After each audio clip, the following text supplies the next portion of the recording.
Сегодня быстрый интернет от Ростелекома есть в 165 тысячах домохозяйств Северной Осетии. Абонентская база компании насчитывает более 90 тысяч пользователей, а сервисами онлайн-кинотеатра Wink пользуются более 35 тысяч абонентов, проживающих в республике. Национальный провайдер сегодня создает удобные цифровые экосистемы с широким набором сервисов как для населения, так и для бизнеса и государства. О том, как Ростелеком обеспечивает доступом в интернет жителей больших городов и малонаселенных сельских поселений, модернизирует тысячи километров оптических линий связи и при этом улучшает качество обслуживания, наша беседа с директором североосетинского филиала компании Евгением Гальцевым.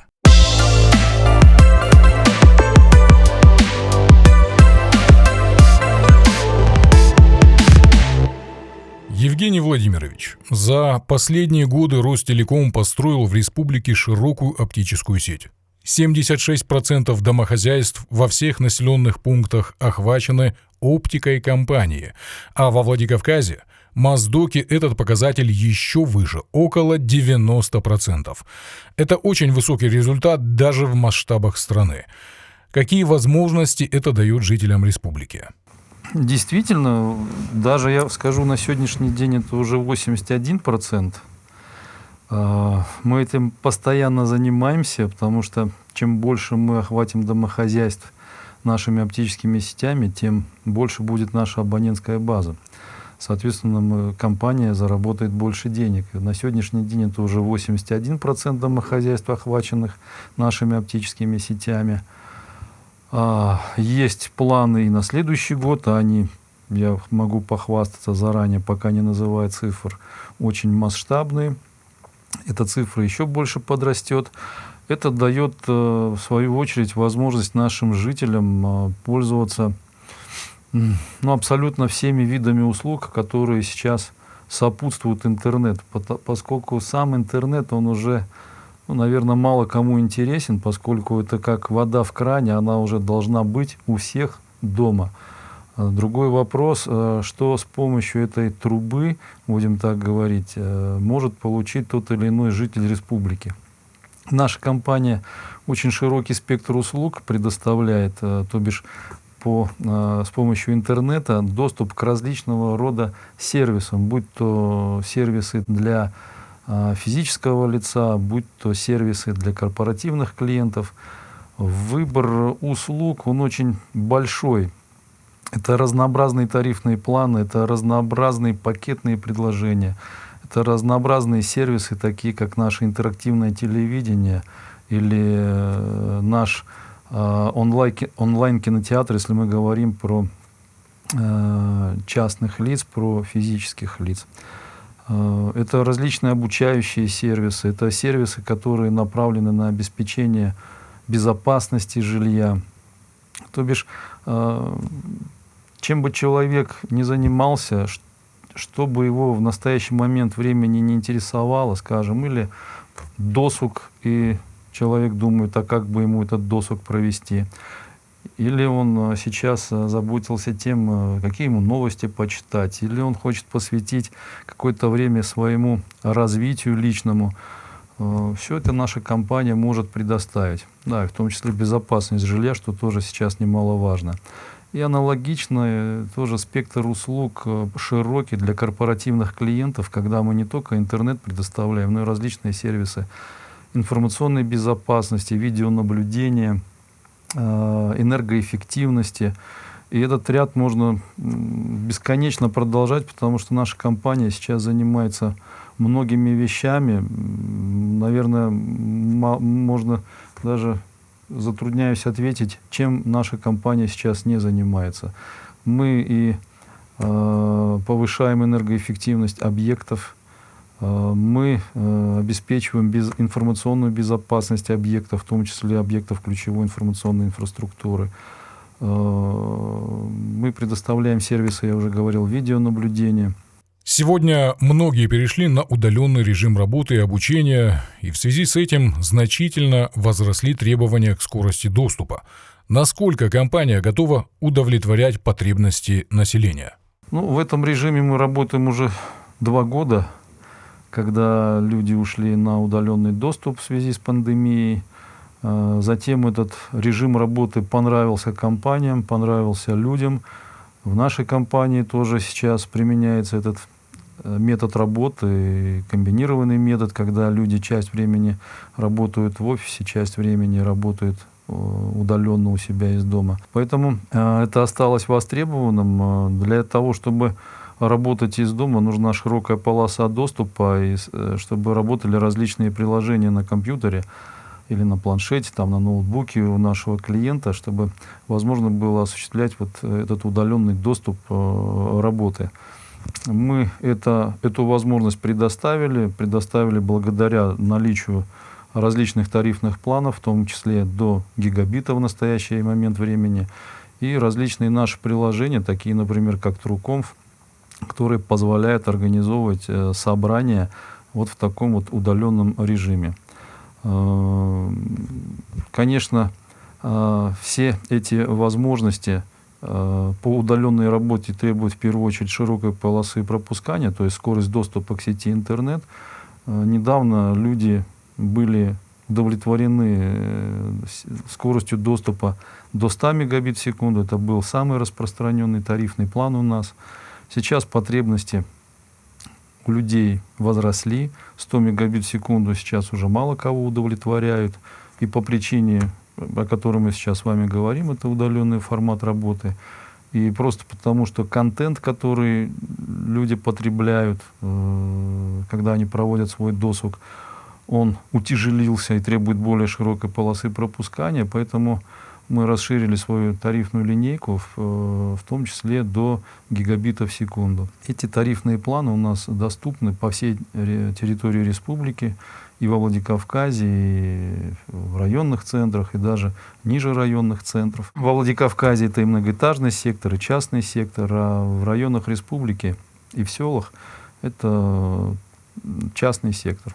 В многоэтажках мы остановились вот на пропускной способности до 300 мегабит в секунду. Вот этот интернет, который был проведен от Ростелекома в многоэтажные дома, это же происходило достаточно давно, и компания модернизирует свою инфраструктуру. Конечно, в этом процессе остановок не может быть, поскольку технологии развиваются, технологии идут вперед, и вот эти революции технические, они происходят чуть ли не каждый день.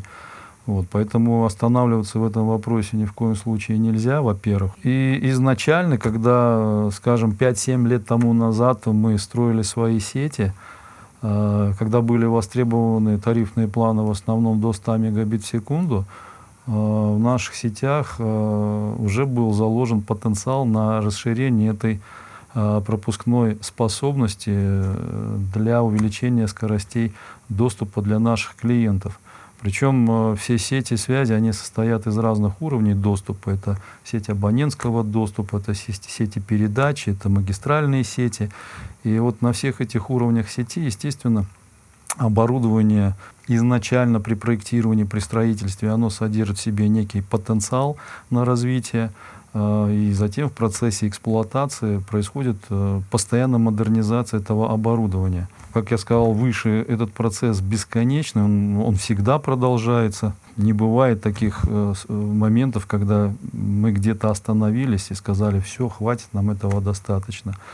Поэтому и сейчас тоже последнее, что мы сделали, это, скажем, модернизировали сеть абонентского доступа Владикавказа, причем с незначительными для нас затратами, что позволило нам увеличить скорость доступа для наших клиентов в сеть интернет до гигабита в секунду и выше. Просто эти тарифные планы, эти скорости доступа выше гигабита в секунду сейчас не столь востребованы, как и сам гигабит в секунду, но тем не менее эта возможность у нас уже имеется. До гигабита она уже есть, свыше гигабита также это потенциал в наших сетях, он заложен. Но все-таки спрос на высокие скорости растет с каждым днем. Все это, как вы сами обозначили, связано с тем, что технологии развиваются, спрос возрастает. А у компаний достаточно возможностей, чтобы удовлетворить этот самый спрос?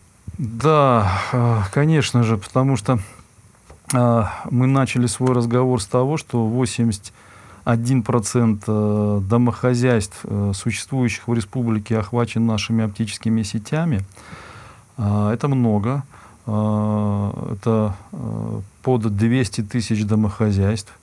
Эта воронка, как мы ее называем, на сегодняшний день утилизирована, то бишь продана, задействована где-то около 50%. Соответственно, вот с точки зрения подключения новых клиентов у нас возможностей очень много, что называется «подключай не хочу». С точки зрения больше вопросов возникает, насколько у нас хватает ресурсов, чтобы эту большую уже абонентскую базу обслуживать. Здесь тоже у нас с этим все в порядке. У нас есть целый штат сотрудников, квалифицированных сотрудников, которые постоянно проходят повышение своей квалификации, они обучаются у нас. У нас есть определенные ресурсы в компании, это различные онлайн-курсы, это различные курсы повышения квалификации, практические, где ребята обучаются методам проведения работ по инсталляциям, по устранению повреждений. Это касается и нашего среднего технического персонала, и инженерно-технического персонала, и управленческого персонала. Поэтому здесь мы чувствуем себя уверенно, поскольку есть армия обученных, квалифицированных, высококвалифицированных специалистов, которые готовы откликнуться на любой вопрос клиента, с чем бы он ни был связан, в том числе и с устранением повреждений. Если, кстати говоря, говорить про повреждения, то у нас существуют в компании очень жесткие требования с точки зрения качества сервиса, по которому мы предоставляем для клиента. Это и с точки зрения уровня требований к техническому блоку, который выражается в различных там SLA, это и сроки устранения повреждений, и повторность повреждений. Они очень у нас такие серьезные. Скажем, во Владикавказе и в районных центрах нам дается всего лишь навсего 24 часа на устранение повреждения у клиента. Ниже райцентра, там учитывается уже расстояние, труднодоступность и так далее, там 48 часов. И вот у нас вот введены определенные уровни по качеству, скажем, 80% всех обращений у нас должны быть вот устранены в 24 часа. Такие же требования к качеству производимого ремонта, которые говорят нам о том, что если ты пришел к клиенту, ты должен сделать все так, чтобы второй раз клиент тебе уже не обращался. С точки зрения аварий на сети, там требования еще жестче, и в основном мы все аварии, которые у нас возникают, устраняем буквально там за считанные часы, поскольку тоже вот такие жесткие требования.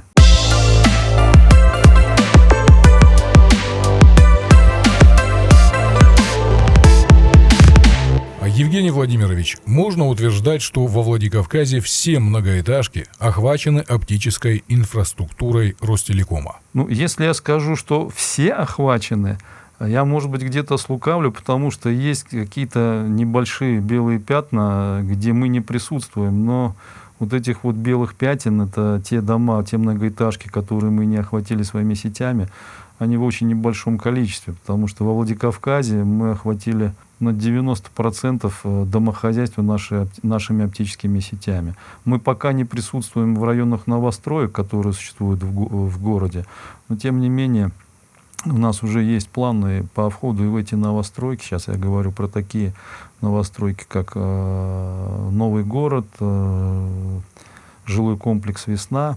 Ну, есть еще точечные такие места строительства новых жилых домов, которые мы тоже рассматриваем буквально каждый в отдельном случае персонально, если можно так сказать. И, соответственно, принимаем решение, в том числе по количеству, сколько там жителей живет в этих домах, насколько для нас это рентабельно. Поэтому, в принципе, да, вот дома охвачены вот на эти 90%, а там, где мы не присутствуем, пока не присутствуем, мы рассматриваем варианты. любое обращение с любой точки зрения в нашу компанию, оно не остается без нашего внимания, без нашего рассмотрения. И, соответственно, по каждому обращению, будь то индивидуальное или групповое, либо мы сами инициируем этот спрос, мы создаем вот это техническое решение, и в случае его рентабельности мы заходим в эти жилые дома. Допустим, человек решил воспользоваться услугами вашей компании. Как стать клиентом Ростелекома? Стать клиентом Ростелекома очень просто. Достаточно, скажем, выйти на наш сайт через любой браузер, с любого устройства и подать заявление. Там соответствующая есть интерактивная форма, где вы отвечаете на вопросы, кто вы, где вы живете, ваши контактные данные, с вами связывается специалист компании, уточняется техническая возможность и, соответственно, выдается вот это решение. В большинстве случаев положительное. Это один канал. Второй способ — это позвонить на нашу линию 8 800 1800 и оставить заявку там. Соответственно, тоже там будет с вами разговаривать живой оператор компании Ростелеком, и тоже по определенному сценарию будет определено, где живет человек, его контактные данные. И, соответственно, будет либо сразу определена техническая возможность, есть она или нет, либо в случае ее отсутствия мы выйдем на место и проверим уже физически, есть по данному адресу техническая возможность подключения, либо нет. Если ее нету, я повторюсь, мы эти заявки не оставляем без внимания, мы их собираем, группируем и потом вкладываем свои инвестиционные средства для того, чтобы обеспечить техническую возможность подключения людей, проживающих в том районе, где на сегодняшний день эта техническая возможность отсутствует. Скажем, вот в этом году мы реализовали несколько таких кейсов, где у нас техническая возможность отсутствовала, где мы в свое время нашими инвестпроектами почему-то по каким-то причинам сети не построили, какие-то там точечные вещи остались неохваченными. Вот по таким домам, по таким локациям мы создаем локальные кейсы и осуществляем строительство. В этом году мы построили таким образом порядка 1000 домохозяйств. Поэтому стать абонентом Ростелекома очень легко. Либо на 8 800, либо через наш сайт. Обращайтесь, и мы вас подключим с превеликим удовольствием. Про 1 гигабит в секунду мы сегодня уже слышали, но мне интересно, а бывают ли скорости выше этой, и предоставляете ли вы такую возможность абонентам компании? Скорости выше гигабита бывают. Я не знаю, для каких целей сейчас такие скорости доступа нужны клиентам. Скажем, если мы говорим про физических лиц. Бывают корпоративные клиенты, которым для решения каких-то их специфических задач и проблем нужны скорости, скажем, и больше гигабита. Это все определяется потребностью клиента. Те потребности, которые сейчас есть у клиентов физиков, как мы их называем, гигабита вполне достаточно. И сейчас клиентов, которые взяли бы этот тарифный план, у нас не так много. А в селах какая максимальная скорость есть? У нас сети построены так, что различия между городом и селом нету никакого, потому что технология, которую мы используем в последнее время, это технология GPON. Она одинакова что в городе, что в селе. Важный для всех вопрос. Насколько доступны высокоскоростные тарифы по стоимости? Ведь связь сегодня базовая потребность, многие люди на ней стараются не экономить. Не обременительно ли это для семейного бюджета? Наши тарифные планы, они, что называется, в рынке. Если посмотреть на рынок, который существует здесь в телеком-бизнесе на территории нашей республики, на котором работаем, конечно же, не только мы, не только Ростелеком, это еще несколько компаний, некоторые представлены здесь только в городе, некоторые представлены также в районах республики, то наши тарифные планы, они мало чем отличаются друг от друга. Это и наиболее распространенные тарифные планы, там 100, 200, 300 мегабит в секунду. И тарифные планы до гигабита включительно. они все находятся где-то на приблизительно одном уровне и вполне доступны для жителей республики, если им необходима именно такая скорость доступа. Я не ошибусь, если я скажу, что эти тарифные планы все колеблются где-то в районе 1000 рублей в месяц. Вот. Плюс различные пакетные предложения, это когда возможность доступа в сеть интернет пакетируется еще с какими-то дополнительными видами услуг. Ну, дополнительными в кавычках, поскольку эти дополнительные виды становятся уже жизненно необходимыми для наших людей. Это интерактивное телевидение, это онлайн-кинотеатры и так далее. Евгений Владимирович, вот я, например, являюсь пользователем Ростелекома, уже точно не помню, года, наверное, с 2008 или 2007. И вот в какой-то момент мне завели новый провод, поставили другое оборудование. И сейчас вот эти все обновления в связи с быстрыми тарифами свыше 1 гигабита. И мне надо обновлять оборудование при переходе на вот эти высокие скорости. Все сети, которые мы построили по технологии GPON, они предполагают наличие определенного абонентского оборудования. И вот в этом случае абсолютно не требуется никакой замены, поскольку оно уже поддерживает скорости доступа, в том числе на 1 гигабите в секунду. Поэтому вам ничего абсолютно с вашим оборудованием делать не нужно. Это во-первых. Во-вторых, вы можете сменить тарифный план, просто посетив наш личный кабинет или через сайт компании Ростелеком, воспользоваться акцией «Ускоряйся» и увеличить скорость доступа в сеть интернет до той величины, которая вам необходима. Это что касается сетей GPON, на которых построена сейчас большая часть нашей сети. Существенная также часть построена по технологии FTTB. Это в первую очередь наши многоэтажные дома и во Владикавказе, в районных центрах. Во Владикавказе она самая большая эта часть. Здесь, как я сказал выше, мы провели модернизацию нашей сети для того, чтобы у людей появилась возможность пользоваться тарифными планами до гигабита в секунду. И здесь мы со своей стороны произвели модернизацию нашего оборудования. Это оборудование на уровне доступа, это те коммутаторы доступа, которые стоят в подъездах многоэтажных домов.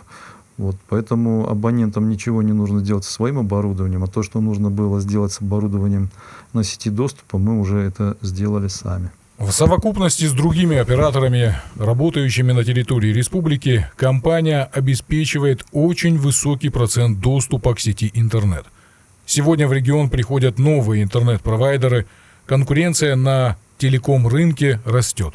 Как Ростелеком решает проблему сохранения своих пользователей? Проще говоря, в чем ваше конкурентное преимущество? Наверное, сказать, что сегодня конкуренты приходят на рынок сети, я имею в виду телеком-рынок, не совсем правильно, потому что рынок, он был телеком в бизнесе у нас в Осетии всегда очень насыщенным и высоко конкурентным. И на территории нашей республики работают компании уже не 10 лет, как и мы. Какие-то компании уходят с рынка, какие-то действительно появляются новые.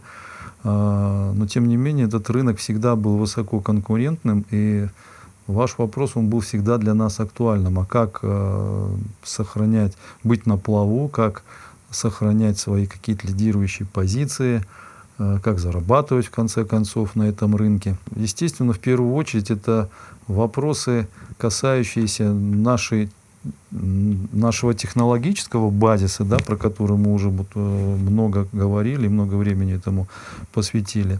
И, конечно же, вот тот уровень сервиса и качества услуг, который мы предоставляем нашим клиентам. Немножечко про него мы тоже сказали, когда я рассказывал вам про те SLA, которые существуют в компании с точки зрения обеспечения тех жестких требований по устранению повреждений, аварий и так далее, а также тот набор услуг, который мы можем предложить клиенту. И если вот с этой точки зрения посмотреть, то здесь наша компания была всегда креативной. И, допустим, вот как пример, возможно, я отвечу на ваш вопрос, в чем наше конкурентное преимущество.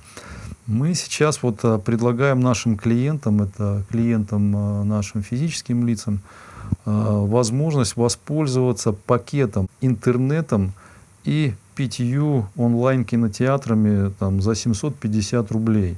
Это очень выгодное предложение, поскольку, я скажу сначала, что такое онлайн-кинотеатр и почему их там 5. А-медиатека, Море ТВ, Старт, Вижу и наш Винг. Вот 5 онлайн-кинотеатров, которые предлагают широкий набор фильмов, телевидения.